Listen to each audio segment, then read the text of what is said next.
તેની પાસે VTV news પહોંચ્યું। વીટીવી ન્યૂઝે રાજકોટના રેલનગરની મહિલા સાથે વાતચીત કરી। બાબા બાગેશ્વરે રેલનગરની મહિલાની પડછી ખોલી હતી।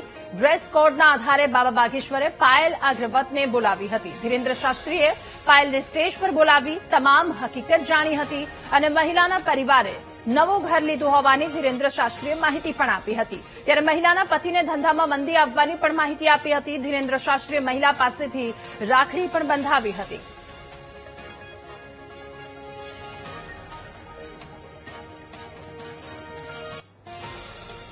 બાગેશ્વર ધામના જે ધીરેન્દ્ર કૃષ્ણ શાસ્ત્રી છે તેમનો ગઈકાલે દિવ્ય દરબાર યોજાયો હતો અને દિવ્ય દરબારમાં અનેક પરચીઓ છે તે નીકળી હતી। તેમાં એક રાજકોટના બેન છે તેમનું પણ ક્યાંક વારો છે તે આવ્યો હતો। એમની સાથે વાત કરશું। બેન, શું નામ છે તમારું? મારું નામ પાયલબેન ચિરાગભાઈ અગ્રાવત છે।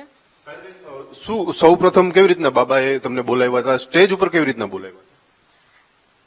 એમાં હું જમણી સાઈડ બેઠી હતી। બાબાએ એમ આવી રીતે હાથ કરીને એમ કીધું કે મારા માટે પ્રસાદી લઈને આવ્યા છે। ડબ્બામાં બાબો છે, બ્લેક કલરનું ટી શર્ટ પહેર્યું છે અને મરૂન કલરનો ડ્રેસ છે, લાલ કલરનો। એટલે મને ખબર પડી ગઈ મને બોલાવે છે અને હું રાખડી લઈને ગઈ હતી ઘરેથી। એટલે શું બાબાએ શું કીધું હતું? તમે પ્રસાદી લઈને એમની પાસે ગયા હતા, ઘરેથી રોજ લઈ જતા હતા અને ડ્રેસ કોડ કીધો હતો। એટલે કેવા કલરનું કપડા પહેર્યા હતા? કેવી રીતના બોલાવ્યું? કલરનો ડ્રેસ પહેર્યો હતો મેં, લાલ કલરનો, અને મારા બાબાએ બ્લેક કલરનું ટી શર્ટ પહેર્યું હતું અને આવી રીતે હાથ કરીને કીધું કે જમણી સાઈડ બેઠા પંડાલમાં બેઠા છે। એટલે મને ખબર પડી ગઈ। મેં ડબ્બી લઈ આવી હતી, ડબ્બીનું કીધું અને હું ડબ્બી લઈને ગઈ અને ખબર ક્યાંથી પડી ખબર નહીં, એને ત્યાં બતાવ્યું નહોતું ને એમ કીધું રાખડી લઈને આવ્યા છો બેન તો બાંધી દો રાખડી। એટલે હનુમાન દાદાને હું કેટલા વર્ષોથી રાખડી બાંધું છું। એટલે મારી ઈચ્છા હતી કે હું ધીરેન્દ્ર શાસ્ત્રીજીને રાખડી બાંધું। એટલે પછી કે પેલા કે રાખડી બાંધ્યો, તમારી ઈચ્છા હે ને એ પૂરી કર્યો। એટલે મેં રાખડી બાંધીને મને દક્ષિણા આપી ભાઈ તરીકે 1500 રૂપિયા। એટલે મારા માટે આ 1500 રૂપિયા નથી, મારા માટે આ 1500 કરોડ છે। એટલે હું પ્રસાદી તરીકે રાખીશ મારી પાસે અને પૂજા કરીશ। અને હનુમાન દાદા ભેટ સ્વરૂપે એના પ્રચલના પપ્પા છે એને હનુમાન દાદા ભેટ સ્વરૂપે આપ્યા, કીધું પૂજા કરો ઘરમાં। બેન, જે પ્રમાણે પરચો પણ તમને જે ચિઠ્ઠી આપી એમાં જે લખ્યું છે બધું સાચું હતું? બાબાએ જે તમારી સમસ્યા હતી ટૂંકમાં બધું સાચું હતું। અમે કીધું નહોતું, એ પેલા લખી નાખ્યું, નવા ઘરનું, રોજગારનું બધું લખી નાખ્યું। જે અમારી સમસ્યા હતી ને એ કહી દીધી।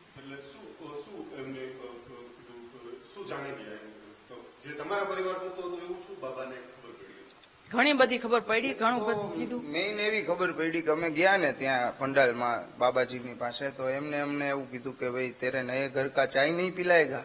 હવે નવું ઘર લીધું છે એ અમારા નજીકના લોકોને ખબર હોય, બાબાને કેવી રીતે ખબર હોય।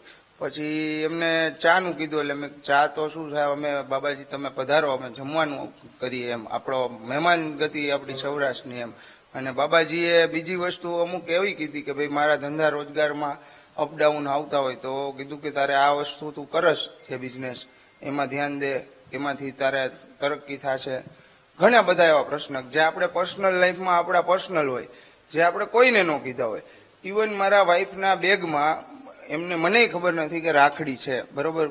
એ 3 દિવસથી આવતા હતા, કારણ કે આની પહેલા મને કહેતા હતા કે તમે ખેસ બાબાને અર્પણ કરજો, પણ મેં કીધું આ લાખો માણામાં આપણો વારો ન આવે, આવી રીતે આટલા માણા હોય ને આપને બોલાવે।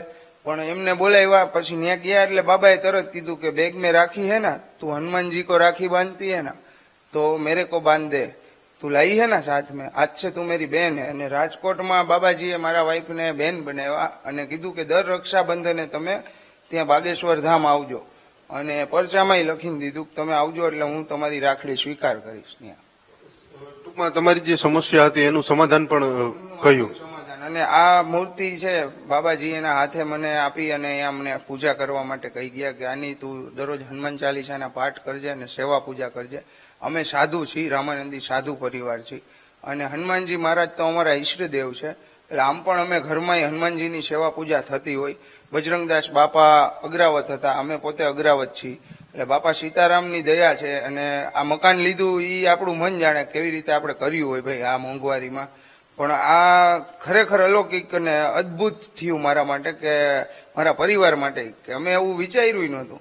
કારણ કે હું પોતે સોશિયલ મીડિયા હારે જોડાયેલો હતો, હું મીડિયા ટીમ જોડે બેઠો હતો, એટલે અમારે ત્યાંય ચર્ચા થતી હતી કે આમાં આપણો પરચી ક્યારે નીકળે એમ।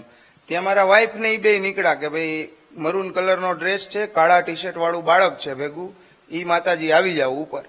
એટલે મને તો એ શંકા, આપને તો એવું ન હોય આટલા બધા માણસો હોય તો આ બે માણ દીકરો આગળ આવ્યા એટલે ત્યાંથી નીકળ્યા. મને કે મારું કીધું છે અને સાથે ઈ કે પ્રસાદ છે. એ 3 દિવસથી ઈ કે આવે છે બેન પ્રસાદ લઈને, એટલે આ ઘરેથી લઈ જતા હશે પણ બાબાજીને ત્યાં સુધીની એમ કે એના પર્સમાં રાખડી પડી છે ને પ્રસાદ છે ને તું મને આપી જા. બાબાજી, તમને તો રૂબરૂ અનુભવ થયો છે, કારણ કે તમારી જે ઘણી બધી વાતો હતી બાબાજીએ કીધી, પણ અનેક પ્રશ્નો બાબાજી પર પણ ઉઠ્યા છે કે ભાઈ લોકો અંધશ્રદ્ધાની ક્યાંક વાત કરતા હોય કે ભાઈ આ અંધશ્રદ્ધા, એવા લોકોને શું કહેશો? કારણ કે તમે તો જે સાક્ષાત. હું તો એટલું જ કહીશ કે તમે શ્રદ્ધા હનુમાનજી મહારાજ ઉપર રાખો. બાબાજી પોતે કહે છે કે ભાઈ મેં તો નિમિત્ત હું, એ જો બી કામ કરતે એ કરતે. તો હું એ જ કહીશ કે અમે પોતે હનુમાનજી મહારાજને બહુ માનીએ. દાદા અજરા હજુર છે, અજર અમર દેવ છે કળિયુગના. જો કળિયુગમાં દેવ પૂજાતા હોય ને તો હનુમાન દાદા તમારું માયગી મુરાદ પૂરી કરે ને ગદા ફેરવીને તમારું કામ પૂરું કરે. ખાલી સાચા મનથી શ્રદ્ધાથી કરો ને. આજે અમે આટલા વર્ષોથી સેવા પૂજા કરી, સાધુના કુળમાં અમારા ઈષ્ટદેવ કહેવાય. તો આ દાદાએ રૂબરૂ પધરામણી કરી, કારણ કે આ મકાનમાં જે અમે રહેવાય નથી આવ્યા. આજે મારા મમ્મી છે તો શિવજીના બહુ ભક્ત છે, બરોબર. હા, અને પરસોત્તમ મહિનો ચાલુ. અમારે અહોભાગ્ય કહેવાય કે અમારી ઘરે હનુમાન દાદાના રૂપે પધરામણી થઈ. એટલે આ મમ્મી છે તો શિવજીના મંદિરે રેગ્યુલર જાય અને ત્યાં ભગવાનની સેવા પૂજા અર્ચના કરતા હોય. તો આ બધા પુણ્યનું ફળ છે.